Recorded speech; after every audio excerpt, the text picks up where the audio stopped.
Shalom Aleihim, Bisem Yeshua Hamasiah, salam sejahtera di dalam nama Tuhan Yesus Kristus.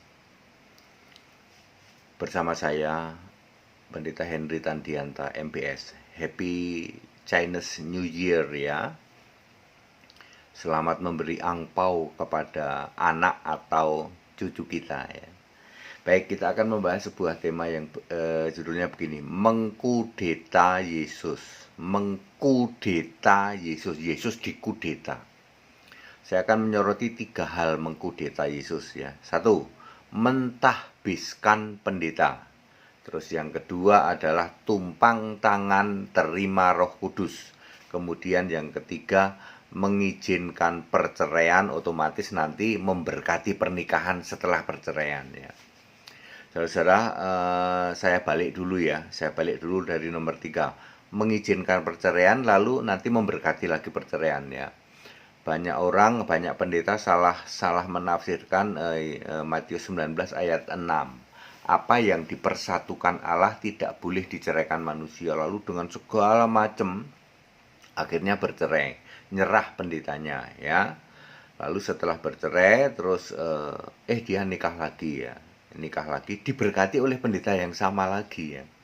Ya dengan berbagai alasan demi kemanusiaan dan lain sebagainya ya.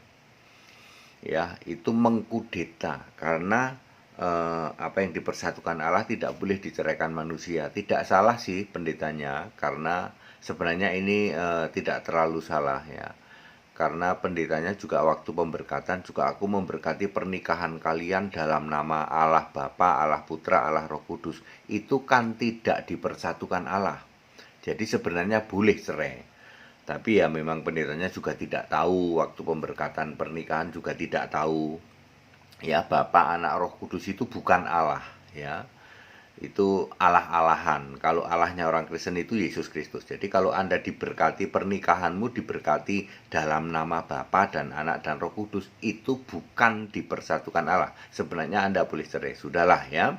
Jadi jangan ya para pendeta yang melakukan pemberkatan itu, walaupun pemberkatanmu salah, tetap saja Anda tidak boleh cerai. Dan kalau Anda melakukan itu lagi, terus pemberkatan lagi untuk pasangan yang baru ya, itu mengkudeta Yesus kuadrat ya. Oke, sekarang yang tadi nomor 3, sekarang yang nomor 2, tumpang tangan ngegeledak ya. Terima Roh Kudus atau baptisan Roh Kudus itu haknya Yesus, mutlak haknya Yesus di dalam Yohanes 1 ayat 33 ya. Memang ada 2 rasul yang diberi privilege, diberi kekhususan, yaitu Petrus dan Paulus bisa tumpang tangan, tapi itu pun hanya sekali 2 kali ya, tidak berlangsung terus menerus, dan itu karena waktu itu sedang awal-awal pencurahan Roh Kudus ya. Jadi Petrus melakukannya itu di Kisah 2 ayat 38 ya. Kemudian Paulus melakukannya di Kisah 19 ayat 5 lalu ayat 6. 5 itu dibaptis dulu, ayat 6 tumpang tangan terima Roh Kudus. Pendeta-pendeta sekarang yang melakukan itu, Anda mengkudeta Yesus ya. Anda levelnya tidak sama dengan Petrus dan tidak sama dengan Paulus. Jadi tidak usah mari sini terimalah Roh Kudus. Udah gitu ditambahin bahasa roh lagi. Sikaralah marah baraba terimalah Roh Kudus, ngegeledak gitu ya. Ya, Anda mengkudeta Yesus. Jadi itu ya, itu nomor 2. Nah, sekarang nomor 1, mentahbiskan pendeta. Itu juga mengkudeta Yesus ya. Tidak boleh pendeta itu ditahbiskan oleh sinode, itu tidak boleh ya. Kita harus jujur. Di luar negeri tidak ada sinode. Oke? Memang tidak ada kok ya. Efesus 4 ayat 11, nabi dan rasul. Lalu 3 jabatan terakhir ini di sini disebut pendeta, pengajar, gembala, pemberita Injil, gembala dan pengajar. Efesus 4 ayat 11. 3 jabatan yang disebut terakhir ini di sini disebut pendeta. ya. Di sini disebut pendeta. Sedangkan kalau pendeta lokal itu disebut apa itu penilik jemaat, ya, penilik jemaat atau penatua. Nah, jadi gini, mestinya sih begini yang benar ya, yang benar begini. Pendeta yang 3 jabatan ini ya, pemberita Injil, gembala dan pengajar ini dipilih oleh Yesus. Langsung dipilih oleh Yesus. Jadi yang menetapkan itu oleh Yesus, diberi hikmat, lalu diperlengkapi dengan yang namanya dibuka pikiran mengerti kitab suci di dalam Lukas 24 ayat 45. Lalu yang pendeta ini, ya toh, yang pendeta ini bisa menjadi rasul maupun menjadi nabi, tergantung karunia yang diberikan oleh Yesus ya. Anggap aja rasul sama nabi nggak dulu deh ya, nggak dulu, walaupun punya peluang untuk jadi ini. Jadi dia boleh menjadi pemberita Injil, boleh menjadi gembala, boleh menjadi pengajar. Lalu ini orang ini yang disebut pendeta, di sini disebut pendeta, ya. Inilah yang memilih penilik jemaat untuk lokal ya. Contoh saya misalnya ya. Saya siapa yang membuat saya menjadi seorang pemberita Injil, gembala dan pengajar? Siapa yang milih? Yesus. Lalu saya ini memilih penilik jemaat atau penatua lokal, yaitu cabang-cabang kami itu boleh, yang itu boleh ya. Saya memilih penggembala lokal-lokal di daerah-daerah yang sekarang jumlahnya 105 itu ya. Itu boleh. Tetapi yang tidak boleh, saya ini ditahbiskan oleh sinode. Ya, sinode tidak dikenal di Alkitab. Tidak dikenal ya. Pak, gini Pak. Jadi kalau mentahbiskan sinode mengkudeta Yesus. Ya, lalu ada seorang yang sangat bangga, pendeta bangga banget karena ditahbiskan sinode. Anda sedang mengkudeta Yesus. Tapi gini Pak, Indonesia kan mengenal sinode. Gimana dong solusinya? Solusinya gampang ya. Kalau Anda ini ya ringan-ringan saja. Oke Pak, oke kami dari sinode menetapkan Anda sebagai pendeta. Nggak usah pakai dilantik-lantik, digini-gini segala. Dalam nama Yesus Anda malah mengkudeta. Ayo. Mengkudeta Yesus loh Anda hati-hati ya. Ya. Di Alkitab tidak ada pentahbisan pendeta. Yang di Indonesia pendeta itu berupa penginjil, gembala dan pemberita. Anda malah salah. Biarlah Anda dipilih langsung oleh Yesus. Ini dites kayak HTD nih, ya. Biar kayak HTD ini dites, khotbahnya lihat. Beda nggak? Ya, pendeta hasil tahbisan dengan pendeta yang hasil dari dipilih Yesus, khotbahnya beda nggak? Beda. Beda banget, saudara. Ya, HTD ini ya tidak ditahbiskan oleh sinode. Tidak mau saya, dari dulu saya tidak mau. Ya. Saya tidak mau ya. Ya. Jadi yang memilih siapa? Yesus langsung. Lihat aja khotbahnya beda nggak? Beda nih. Makanya HTD paling beda sendiri tau khotbahnya. Bener nggak? Ya. Nanti kalau saya ini memilih cabang-cabang ini dia punya cabang lagi, dia dipilih oleh Yesus sendiri, ya, diangkat oleh Yesus sebagai entah dia pemberita Injil, entah dia pengajar, entah dia gembala, ya. Ya. Kan kita sekarang di era online seperti ini ya, saya penggembalaannya secara online, ngajarnya secara online, apalagi pengajar pemberita Injil secara online juga. Hasilnya ada nggak? Banyak saudara ya, yang dibaptis banyak ya. Lihat saudara ya, beda hasilnya ya. Pendeta-pendeta yang dipilih oleh Yesus itu lihat khotbahnya juga beda ya. Dibuka pikiran mengerti Alkitab juga beda. Tidak, coba kalau Anda dari sinode yang Anda membanggakan diri sebagai pendeta hasil tahbisan sinode, apa yang produknya apa? Selain Anda cuman gembar-gemborkan sinode. Ya, Tritunggal lah ya, tiga pribadi. Itu yang Anda bela mati-matian. Betul tidak? Betul. Semua pendeta hasil tahbisan sinode, yang Anda bela sinode, bukan Yesus. Kalau pendeta yang ditahbiskan oleh Yesus, nih pembela Yesus. Yesus sebagai Allah. Ya, tidak akan bergeser pemberitaan HTD, nggak ada lagi tuh.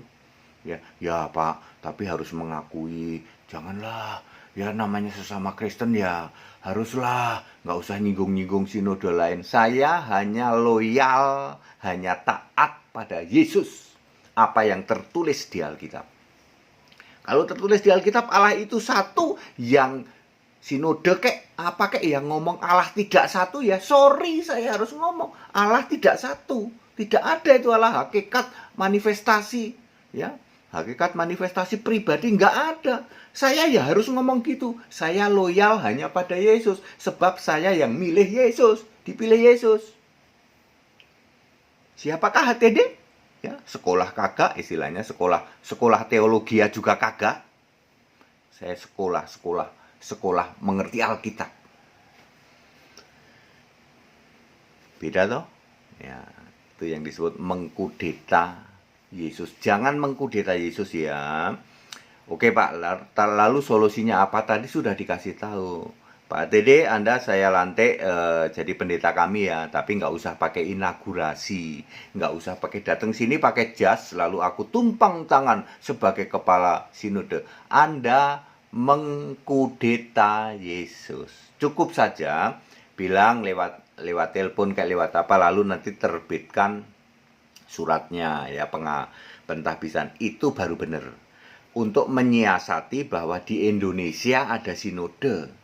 Sebab di Alkitab nggak mengenal sinode, di negara-negara maju juga tidak mengenal sinode. Ya boro-boro sinode lah, wong KTP saja nggak ada kolom agama kok. Ya, supaya kita tidak mengkudeta Yesus, tidak menghujat Yesus, begitu caranya. Ya, itu untuk menyiasatinya. Di Indonesia kan begitu Pak, karena kita kan bukan negara yang yang seperti negara-negara lain ya, kekristenan di tempat lain kan tidak diatur, tapi kalau di sini kan diatur sinode. Ya, itu sebabnya di luar negeri pun gereja setan boleh berdiri asal tidak bikin onar, asal tidak bikin ribut.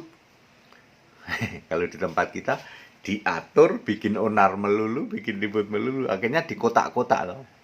Anda bisa bayangkan ya. Sekarang ini gereja gara-gara sinode ya toh. Gara-gara sinode. Sekarang Allah itu 3 loh, Allahnya orang Kristen loh. Terakhir malah 7 karena 7 roh Allah. Ya. Semua yang gereja tidak Tritunggal tidak boleh. Loh, aneh toh? Aneh nggak? Aneh nggak? Hanya gereja yang Tritunggal yang diakuin. Yang Allah Esa nggak boleh. Padahal Alkitab menulis Allah Esa. Ini warisan sinode yang mengkudeta Yesus. Ini dia gara-garanya. Lalu muncullah pendeta-pendeta hasil tahbisan dari sinode.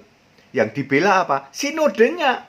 Ya, Anda boleh berbadan besar, boleh pendidikan doktor, yang Anda bela apa? Allah Tritunggal. Lah kan karena Anda sinodenya Tritunggal. Giliran ada hamba Tuhan yang mengajukan yang tidak Tritunggal, yang sesuai Alkitab. Aneh loh, sesuai Alkitab malah nggak boleh. Ya, di Indonesia tuh sesuai Alkitab, yang Allah itu Esa. Oh nggak boleh Pak, Anda harus Tritunggal. Hanya terjadi di Indonesia nih. Ya, seorang hamba Tuhan mengajukan izin yang Allah Esa, yang sesuai Alkitab malah nggak boleh. Itu gara-gara warisan sinode. Lalu yang mengajarkan sesuai Alkitab malah ditanya, Anda sudah ditahbiskan belum? Pentahbisan itu mengkudeta Yesus. Ini produk dipilih Yesus. Ya, produk dipilih Yesus. Ajarannya, khotbahnya beda nggak? Beda. Ya, baik, itulah ya. Tema mengkudeta Yesus ya. Pentahbisan baptisan, makanya saya tidak mau ditahbiskan ya. Kalau Anda mau tahbiskan saya Pak Pendeta HTD, Anda masuk di gereja kami ya, saya kasih gelar pendeta, lakukan itu, terus tulis sertifikat saja, nggak usah perlu tumpang tangan. Itu cara menyiasati ya. Tapi kalau Anda nggak mau, ya nggak apa-apa. Memang memang pentahbisan pendeta itu mengkudeta Yesus kok. Ya, saya tidak mau. Ya, ya sudah Pak, Bapak saya ini tulis surat sebagai ini silahkan. Ini hanya terjadi di Indonesia yang kayak begini, di tempat lain nggak ada ya. Terus mengkudeta Yesus itu pentahbisan pendeta, kemudian terus apa tadi tumpang tangan ngegeledak ya toh. Para pendeta jangan lakukan itu ya. Anda levelnya tidak sama dengan Petrus, levelmu tidak sama dengan Paulus ya. Jangan lakukan itu, jangan kudeta haknya Yesus baptisan Roh Kudus atau terima Roh Kudus itu haknya Yesus, jangan dikudeta. Kemudian apa tadi soal perceraian ya. Jangan izinkan perceraian ya. Kalau toh terpaksa nih jemaat ini perceraian, Anda harus mengatakan bahwa kami tidak mengizinkan perceraian, tapi kami mau cerai urus sendiri. Nanti habis cerai aku mau pemberkatan, Pak. Ya, jangan mau. Ya. Jangan mau. Ya, Anda mengkudeta, itu mengkudeta. Baik, padat, singkat, dan clear. Segala hormat kemuliaan untuk Yesus Allah yang benar. Semoga bermanfaat. Hal seperti ini tanpa sadar kita, aduh iya ya, selama ini kita lakukan. Kenapa HTD kok beda sendiri ya? Khotbahnya beda, cara memahami Alkitab beda. Ini Alkitabiah semua. Kenapa? Karena saya dipilih Yesus. Saya tidak ditahbiskan sinode. Ya. Tetap bersama saya, Pendeta Henry Tandianta MBS. Haleluya, amin.